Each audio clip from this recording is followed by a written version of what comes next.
Hi friends, welcome to Deiva's Nalabagam. இன்னைக்கு Deiva's Nalabagathila Deepavali ஸ்பெஷலா பூந்தி லட்டு எப்படி செய்யறதுன்னு பார்க்க போறோம். ஸ்வீட்னு சொன்னாவே நிறைய பேரோட ஃபேவரட்டா இந்த பூந்தி லட்டு தாங்க இருக்கும். அந்த அளவுக்கு எல்லாருக்கும் ரொம்ப பிடிச்ச பூந்தி லட்டு ரொம்ப ஈஸியா எப்படி செய்யறதுன்னு பார்க்கலாம் வாங்க.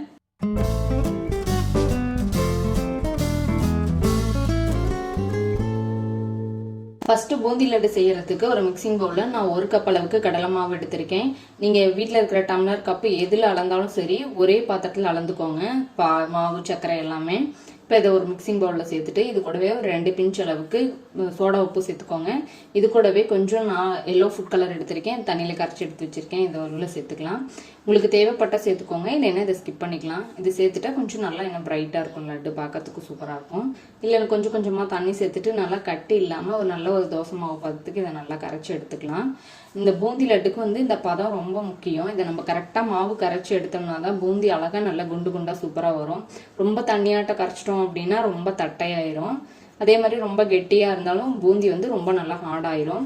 இப்போ இந்த பாருங்க, எடுத்து மாவு ஊற்றுனீங்கன்னா ஒரு கரண்டியில் இந்த மாதிரி உள்ளே போகணும். அப்படியே இது மேலே மடிஞ்சு விழாமல் அப்படியே உள்ளே போகணும் பாருங்க. இதுதான் சரியான பதம். இப்போ மாவு கரைச்சி ரெடியாக இருக்குது. எண்ணெயும் நல்லா காஞ்சிட்ருக்கு. இதுக்கு எண்ணெய் கொஞ்சம் நல்லா சூடாக இருக்கணும். பூந்தி போட்ட உடனே நல்லா மேலே வரணும். இப்போ நம்ம பூந்தி பொரிக்கிறதுக்கு இந்த மாதிரி கண்ணு கரண்டி எல்லார் வீட்லேயும் இருக்கும், இதை எடுத்துக்கலாம். அப்படி இல்லைன்னா பூந்தி பொரிக்கிற இந்த மாதிரி பூந்தி கரண்டி எடுத்துக்கலாம். இதை எடுத்தோம்னா கொஞ்சம் நிறைய பேட்ச் ஊற்றி பொரிச்சுக்கலாம். அதுனா கொஞ்சம் கம்மியாக ஊற்றணும், அவ்வளோதான். இப்போ எடுத்து மாவு கொஞ்சம் உள்ளே போட்டிங்கன்னா இப்படி போட்ட உடனே மேலே வரணும். செக் பண்ணிக்கலாம். இப்போ எண்ணெய் சரியான சூட்டில் இருக்குது. இப்போ நம்ம பூந்தி ஊற்றிடலாம். இப்போ மாவை கொஞ்சம் கரண்டியில் எடுத்து ஊற்றுனீங்கன்னா அழகாக கீழே முத்து முத்தாக தானாக விழ ஆரம்பிக்கும். நீங்கள் எதுவும் நல்லா டேப் பண்ணவோ இல்லை தேய்ச்சி விடவோ தேவையில்லை. நீங்கள் மேலே எடுத்து ஊற்றுனீங்கன்னாவே அழகாக கீழே விழ ஆரம்பிச்சிடும்.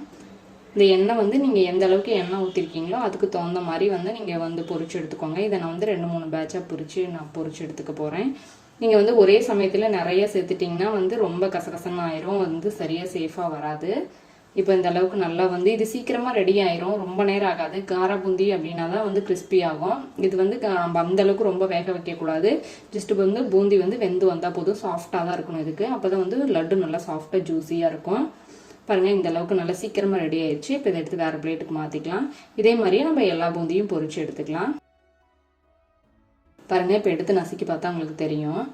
பாருங்கள், பூந்தி வெந்திருக்கு, அதே சமயம் நல்லா சாஃப்டாகவும் இருக்குது. இப்போ எல்லா பூந்தியும் பொரிச்சாச்சு. பாருங்கள், எல்லாமே இப்போ பூந்தி ரெடியாக இருக்குது. ஸ்டவ் ஆன் பண்ணி பேன் வச்சுட்டு இதில் 2 டேபிள் ஸ்பூன் அளவுக்கு நெய் சேர்த்துக்கோங்க.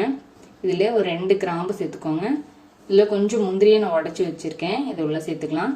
சேர்த்துட்டு முந்திரி நல்லா செவந்து வர அளவுக்கு கொஞ்சம் நம்ம வறுத்துக்கலாம். முந்தி இந்த அளவுக்கு வறுபட்டதுக்கப்புறம் இதில் கொஞ்சம் திராட்சை சேர்த்துக்கலாம். திராட்சையும் சேர்த்துட்டு நல்லா செவந்து வர அளவுக்கு இதை நம்ம வறுத்து எடுத்துக்கலாம். முந்திரியும் திராட்சையும் நல்லா இந்த அளவுக்கு வறுபட்டுருச்சு. இப்போ இதை எடுத்து ஓரமாக வச்சிடலாம். இப்போ இன்னொரு கடாய் வச்சுட்டு இதில் நான் 1 கப் அளவுக்கு சர்க்கரை சேர்த்துருக்கேன். இதுக்கு 1/2 கப்பை விட கொஞ்சம் அதிகமாக தண்ணி சேர்த்துருக்கேன் நான். நீங்கள் இந்த அளவுக்கு 1 கப் அளவுக்கு சர்க்கரை எடுத்தீங்க அப்படின்னா இது கொஞ்சம் நல்ல இனிப்பாகவே இருக்கும் லட்டு. உங்களுக்கு ரொம்ப இந்த அளவுக்கு இனிப்பு வேண்டாம் அப்படின்னா நீங்கள் ஒரு 3/4 கப் அளவுக்கு சர்க்கரை சேர்த்திங்கனாவே சரியாக இருக்கும். இதில் கொஞ்சம் நான் எல்லோ ஃபுட் கலர் சேர்த்துக்கிறேன். நீங்கள் விருப்பப்பட்டால் சேர்த்துக்கோங்க, இல்லைன்னா ஸ்கிப் பண்ணிக்கலாம்.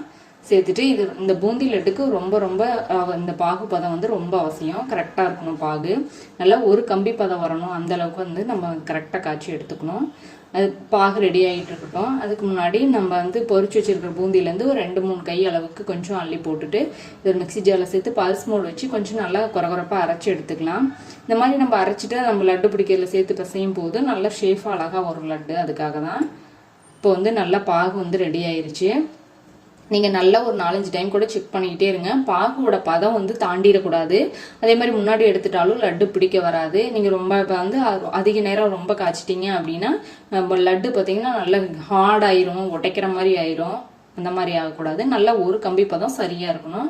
இப்போ இந்த மாதிரி எடுத்து கரண்டியில் எடுத்து அப்படியே கொஞ்சம் சூடாக தான் இருக்கும். எடுத்து அப்படி தொட்டு பார்த்தீங்கன்னா ஒரு கம்பி மாதிரி ஃபார்ம் ஆகும். இதுதான் சரியான பதம். இப்போ பாகு சரியாக இருக்குது.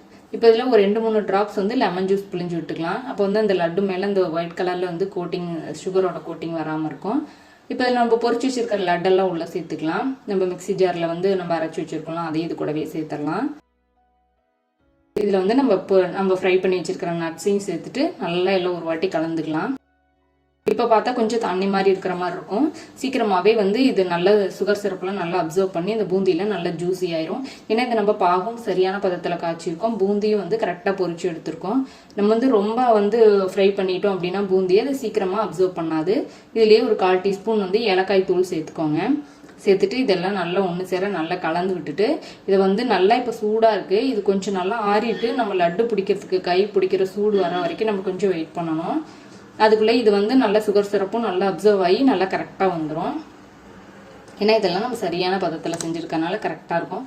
பாருங்கள், இப்போ எல்லா சுகர் சிரப்பும் நல்லா அப்சர்வ் ஆயிடுச்சு, கொஞ்சம் கூட இல்லை. இப்போ இது வேற ஒரு பாத்திரத்துக்கு நம்ம மாற்றிக்கலாம். இப்போ கையில் தேவைப்பட்ட கொஞ்சம் நெய் இல்லைன்னா வந்து எண்ணெய் சேர்த்துட்டு உங்களுக்கு எந்த சைஸ்க்கு வந்து லட்டு தேவையோ அந்த அளவுக்கு நம்ம எடுத்து நல்லா வந்து அழகாக லட்டு பிடிச்சிக்கலாம். நீங்கள் லேசாக வந்து அப்படியே எடுத்து பிடிக்க ஆரம்பிச்சிங்கனாவே சூப்பராக அழகாக திரண்டுட்டு வந்துடும். நம்ம வந்து அரைச்சி இதில் சேர்த்துருக்கனால அந்த பூந்தியை இது வந்து லட்டு பிடிக்கிறதுக்கு நமக்கு கொஞ்சம் நல்லா ஷேப்பாக வரும், இல்லைன்னா கொஞ்சம் ஒரு மாதிரி ஷேப் வந்து ஒரு மாதிரி இருக்கும். இப்போ பாருங்கள், நல்லா சூப்பராக அழகாக பிடிக்க வந்துடுச்சு. அதே மாதிரி இந்த லட்டு பிடிக்கும்போது ஒவ்வொரு டைமும் அந்த முந்திரி வந்து கொஞ்சம் ஒவ்வொரு முந்திரி சேர்த்து வச்சு பிடிச்சிங்கன்னா சாப்பிடும்போதும் அது வந்து நல்லா ஒரு கடிப்பட்டு சாப்பிட்றதுக்கு ரொம்ப சூப்பராக இருக்கும். அதனால ஒவ்வொரு லட்டு பிடிக்கும்போதும் அந்த முந்திரி ஒன்று எடுத்து வச்சு அந்த மாதிரி வந்து பிடிச்சி வச்சுக்கோங்க. பார்க்குறதுக்கும் அழகாக இருக்கும், சாப்பிட்றதுக்கும் ரொம்ப டேஸ்ட்டாக இருக்கும். அவ்வளோதாங்க, நம்ம சூப்பரான பூந்தி லட்டு ரொம்ப ஈஸியாக ரெடி ஆயிடுச்சு. இந்த தீபாவளிக்கு நீங்களும் இந்த ரெசிபியை ட்ரை பண்ணி பாருங்கள். உங்களுக்கு எப்படி வந்துச்சுன்னு சொல்லிட்டு கமெண்ட் பண்ணுங்கள். ரெசிபி உங்களுக்கு பிடிச்சிருந்துச்சுன்னா லைக் பண்ணுங்கள், ஷேர் பண்ணுங்கள். நம்ம தெய்வாஸ் நலபாகம் சேனலுக்கு சப்ஸ்கிரைப் பண்ணுங்கள்.